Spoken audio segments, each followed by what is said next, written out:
함께 사도신경으로 우리 신앙을 고백하겠습니다. 나는 전능하신 아버지 하나님, 천지의 창조주를 믿습니다. 나는 그의 유일하신 아들, 우리 주 예수 그리스도를 믿습니다.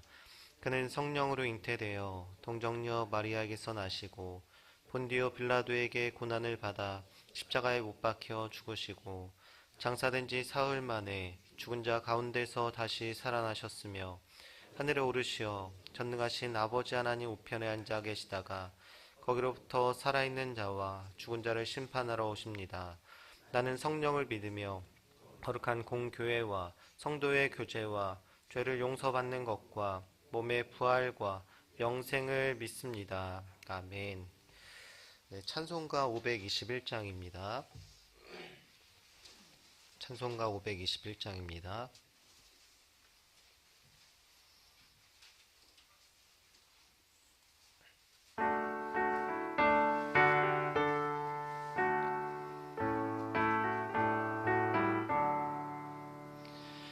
구원으로 인도하는 그 문은 참 좁으며 영생으로 인도하는 그 길은 참 험하니 우리 몸에 지워있는 그 더러운 죄짐을 하나 없이 벗어놓고 힘써서 들어갑시다. 구원으로 인도하는 그 좁은 문 들어가 영생으로 인도하는 그 생명길 갑시다.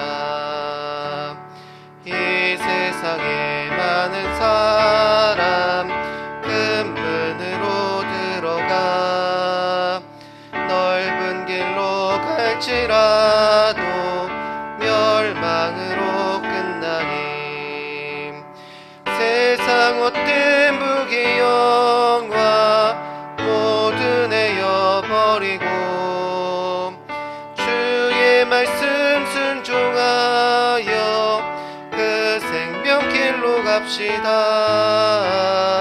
구원으로 인도하는 그 좁은 문 들어가 로 인도하는 그 생명길 갑시다. 구원의 문 열렸으니 주의 공로 힘입어 주저 말고 들어가서 생명길로 갑시다.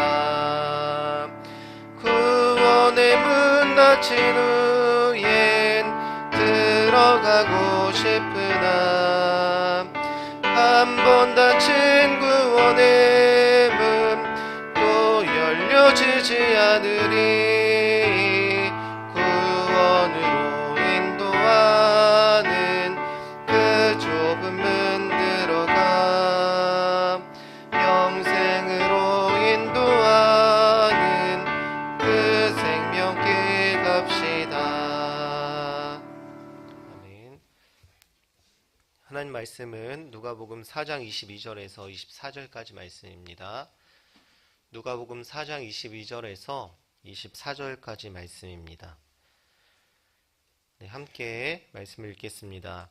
그들이 다 그를 증언하고 그 입으로 나오는 바 은혜로운 말을 놀랍게 여겨 이르되 이 사람이 요셉의 아들이 아니냐.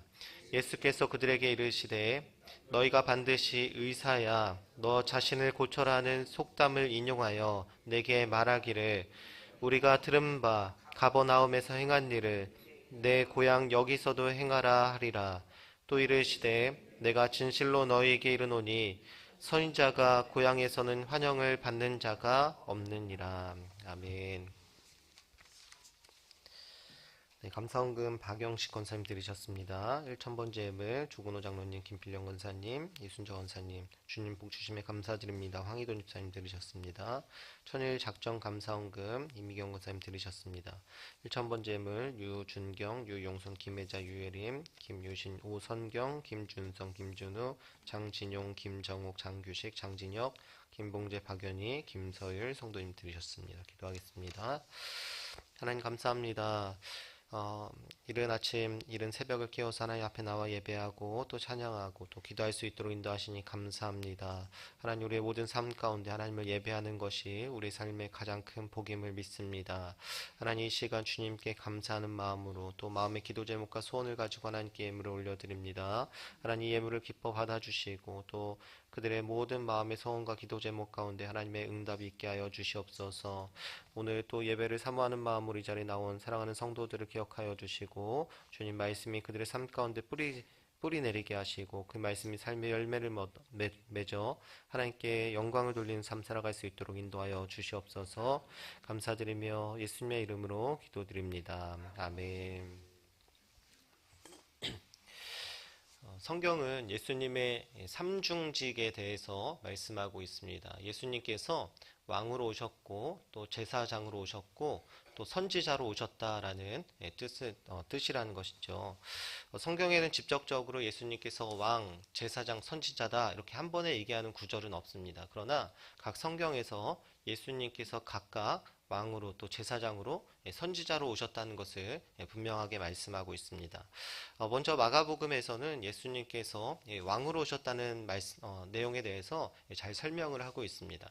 예수님께서 이 빌라도에게 붙잡히셔서 빌라도에게 신문을 받으실 때 뭐라고 말씀하셨냐면 마가복음 15장 2절에 이렇게 기록되어 있습니다. 빌라도가 묻되 내가 유대인의 왕이냐? 예수께서 대답하여 이르시되 내 말이 옳도다 하시매. 그러니까 빌라도가 내가 유대인의 왕이냐라고 이렇게 묻자 예수님께서 내가 옳도다라고 이렇게 말씀하셨습니다. 그 말은 무슨 뜻이냐면 내가 이스라엘의 왕으로 온 것이 맞다라고 스스로 인정을 하신 것이죠. 또 마가복음 10장에 보면 이 바디메오라는 사람이 예수님께서 오실 때 뭐라고 소리를 질렀냐면 다윗의 자손 예수여라고 이렇게 소리를 질렀습니다. 또 마태복음 21장에 보면 예수님께서 예루살렘에 입성하실 때 수많은 사람들이 예수님을 부르는데 뭐라고 불렀냐면 호산나 다윗의 자손 예수여라고 이렇게 외쳤습니다. 다윗의 자손이라는 것은 구약 성경에 보면 다윗의 후손에서 이새의 뿌리에서 메시아가 올 것이다라는 그러한 약속된 예언의 말씀들이 있었는데 바로 그 메시아가 왕을 뜻하는 것이죠. 그래서 다윗과 같은 그 왕이 우리에게 올 것이다라는 그런 뜻을 가지고 있는 것이죠. 그래서 다윗의 자손이다라고 말한 것은 예수님께서 왕으로 오신 것이다라는 그런 뜻을 가지고 있습니다. 또 히브리서에서는 예수님의 제사장직에 대해서 말씀하고 있습니다. 이스라엘의 제사장들은 아론의 후손들을 통해서만 세워질 수 있었습니다. 이것은 출애굽기에서 하나님께서 분명하게 정하신 율례와 규범이었던 것이죠. 하지만 예수님은 아론의 계통의 제사장으로 오신 것이 아니라 멜기세덱의 계통의 제사장으로 오셨다라고 히브리서에서 말씀하고 있습니다. 히브리서 6장 20절 말씀에서는 이렇게 기록되어 있습니다. 그리로 앞서 가신 예수께서 멜기세덱의 반차를 따라 영원히 대제사장이 되어 우리를 위하여 들어가셨느니라. 아론의 조상은 레위죠. 그리고 레위의 아버지는 야곱이에요. 그리고 야곱의 할아버지는 아브라함입니다. 그런데 창세기 14장에 보면 이 아론의 조상의 가장 꼭대기에 있는 이 아브라함이 누구에게 10분의 1의 전리품을 바쳤습니까? 멜기세덱에게 바치는 것을 볼 수가 있죠. 그러니까 예수님이 멜기세덱의 계통에 따라서 제사장이 되셨다는 것은 아론의 계통에 따른 제사장들보다 더 높고 위대한 제사장으로 오셨다는 것을 우리에게 말씀하고 있는 것입니다. 그래서 아론의 계열의 제사장들은 계속해서 끊임없이 희생 제물을 드려야 했지만 그러나 예수 그리스도께서는 단 한 번에 자기의 몸을 들이심으로 더 이상 희생 제사를 드릴 필요가 없도록 우리에게 하셨습니다. 그 말은 바로 아론 계열의 대제사장보다 이 멜기세덱의 계통으로 오신 예수님의 그 대제사장직이 훨씬 높고 위대하다는 것을 우리에게 말씀하고 있는 것입니다. 어쨌든 예수님께서 대제사장으로 우리에게 오셨습니다. 또 오늘 우리가 읽은 이 본문의 말씀을 통해서는 우리가 예수님께서 선지자로 오셨다라는 것을 우리가 살펴볼 수가 있겠습니다.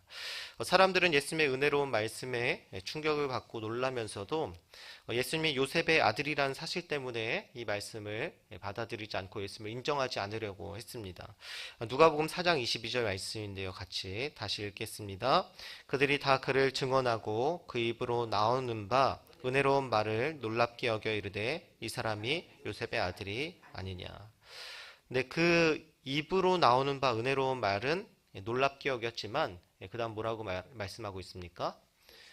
요셉의 아들이 아니냐라고 이렇게 말합니다. 여러분 요셉의 아들이 아니냐라는 무슨 뜻을 가지고 있습니까? 너 어렸을 때부터 자라났던 거 다 알아. 내가 너 어렸을 때부터 다 봤어. 이런 뜻이죠. 너네 집에 숟가락이 몇 개인지 젓가락이 몇 개인지도 다 알고 있고 코 흘렸을 때 그 모습도 다 봤어. 이렇게 얘기하는 겁니다. 지난번에 고향 친구가 결혼을 해서 제가 이제 그 결혼식에 참석을 하게 됐는데 저희 고향교회 성도님들과 함께 같은 차를 타고 갔습니다. 그런데 거기에 이제 고향교회 담임 목사님도 같이 가셨는데 고향교회 담임 목사님은 저를 신영만 목사님이라고 이렇게 부르셨어요. 근데 고향교회 장로님은 형만아라고 이렇게 부르셨습니다.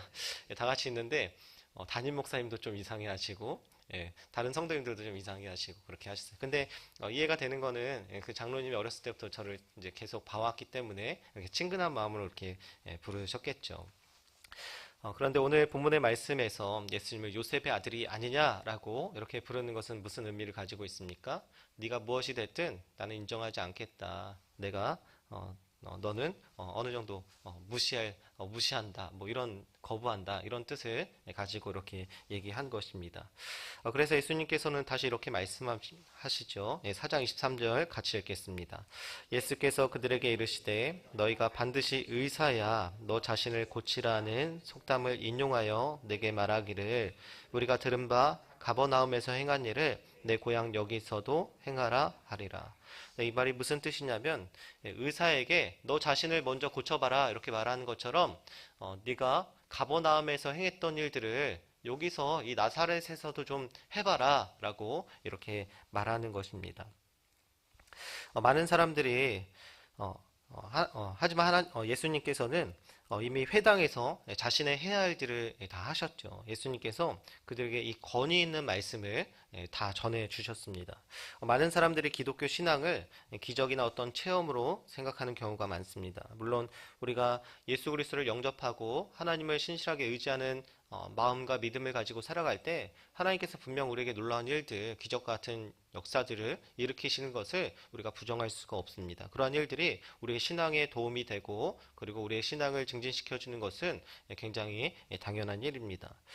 그런데 만약에 우리가 기적 자체가 우리의 신앙의 목적이 될 때는 건강한 신앙생활을 하기가 힘들다는 것입니다. JMS를 다룬 이 나는 신이다라는 프로그램에서도 이 정명석의 초창기 그 사역의 시절을 이제 보여주는 장면들이 있었는데 거기서 하나같이 그 말하는 사람들이 뭐라고 얘기하냐면 자기가 정명석을 믿게 된 이유가 그 초창기에는 정명석이 하는 말들이 다 그대로 이루어졌다는 것입니다. 그가 뭐 대통령이 누가 될 거다, 뭐 어떤 일이 발생할 거다 하면은 정말 뉴스에 그대로 보도가 됐다는 거예요. 그래서 그 뒤로 사람들이 정명석을 신처럼 여겼다라는 것입니다. 기적이나 어떤 현상을 보고 신앙생활을 하게 되면 잘못된 길로 들어설 때는 돌이킬 수가 없습니다. 처음에 신비한 체험을 가지고 이렇게 기독교에 입문을 했다 하더라도 그 사람에게는 반드시 하나님의 말씀이 자리 잡아야 합니다. 그래서 우리 개신교회는 성경을 신앙의 기준이요 가장 중요한 가치로 여기는 것이죠. 16세기 종교개혁의 중심에도 종교 개혁자들은 체험이나 어떤 신비한 경험을 중심에 놓지 않았습니다. 이성을 놓지도 않았고요. 전통을 놓지도 않았습니다. 그 중심에는 오직 성경만 있었습니다. 성경이 모든 불의와 잘못된 관행과 신앙과 삶을 돌이키는 유일한 해결책이고 진리라고 보았기 때문입니다. 마찬가지로 예수님은 그들에게 이 권위 있는 말씀으로 그들에게 말씀하셨습니다. 누가복음 4장 18절 19절에는 이런 말씀을 예수님께서 하셨죠. 주의 성령이 내게 임하셨으니 이는 가난한 자에게 복음을 전하게 하시려고 내게 기름을 부으시고 나를 보내사 포로된 자에게 자유를 눈먼 자에게 다시 보게 함을 전파하며 눌린 자를 자유롭게 하고 주의 은혜를 전파하게 하려 하심이라 하였더라. 예수님께서 놀라운 말씀이 가난한 자에게 복음을 포로된 자에게 자유를 눈먼 자에게 다시 보게 함을 눌린 자를 자유롭게 하고 주의 은혜를 전파하는 것. 이 놀라운 말씀을 하셨다는 거예요. 그런데 이러한 놀라운 말씀, 이런 말씀, 선포와 해방의 말씀, 구원의 말씀은 누가 했던 말씀들입니까? 구약의 선지자들이 했던 말씀들이에요. 그런 내용과 결을 같이 하는 말씀이죠. 특히 예수님께서 이사야 61장을 인용하심으로 인해서 예수님께서 이 말씀을 선포하시고 자기가 선지자로서의 역할을 감당하시는 것을 우리가 볼 수가 있습니다. 또 누가복음 4장 24절에 예수님께서 이렇게 말씀하시죠. 24절 말씀도 같이 읽겠습니다. 또 이르시되 내가 진실로 너희에게 이르노니 선지자가 고향에서 환영을 받는 자가 없느니라. 예수님께서 선지자가 고향에서 환영을 받지 못한다고 말씀하시므로 자기를 누구에게 비유하고 있습니까? 자기를 선지자로 비유하고 있는 것을 볼 수가 있습니다. 그래서 예수님은 26절에도 선지자 엘리야를 인용하시고요. 그리고 27절에서도 선지자 엘리사를 인용하고 계시는 것이죠. 자신의 사역이 선지자의 사역이다라고 말씀하고 있는 것입니다. 여러분, 선지자의 사역은 무엇입니까? 하나님의 말씀을 그대로 선포하는 것이 선지자의 사역입니다. 우리가 선지자를 예언자로 이렇게 바꿔서 말하기도 하기 때문에 이 예언이라는 단어를 잘못 이해할 때가 있습니다. 이 예언이라는 단어가 이 네이버에 검색해 보면 앞으로 다가올 일을 미리 알거나 짐작하여 말함이라고 이렇게 나와 있습니다. 그런데 이거는 성경적인 뜻이 아니고 그냥 사람들이 그렇게 사전적인 의미로 해석해 놓은 것 뿐입니다. 그래서 우리가 예언자 하면 미래를 알려주는 사람이다라고 이렇게 잘못 생각할 때가 있는데 예언자는 그런 뜻이 아닙니다. 예언자와 선지자는 그 히브리어로 나비라는 뜻을 가지고 있는데 대언자라는 뜻을 가지고 있는 것입니다. 그러니까 하나님의 말씀을 그대로 대언하는 사람, 가감없이 그냥 얘기하는 사람, 선포하는 사람이 선지자고 예언자고 대언자라는 것입니다. 그래서 결코 이 예언자가 미래를 알려주는 사람이 아니다라는 것을 분명하게 기억해야 합니다. 이 신천지에서 이러한 것들을 잘못 써서 사용하고 있죠. 예언자, 미래를 알려주는 것 이런 식으로 잘못 해석하고 이해하고 있는데 우리는 전혀 그렇지 않다는 것을 분명히 알아야 합니다. 그래서 어쨌든 예수님은 공생의 사역에 큰 세 가지를 하셨는데 그것이 회당에서 가르치시고 천국 복음을 전파하시고 모든 병과 약한 것을 고치시는 것이었습니다. 바로 가르치시고 전파하시는 사역이 이 선지자의 사역입니다.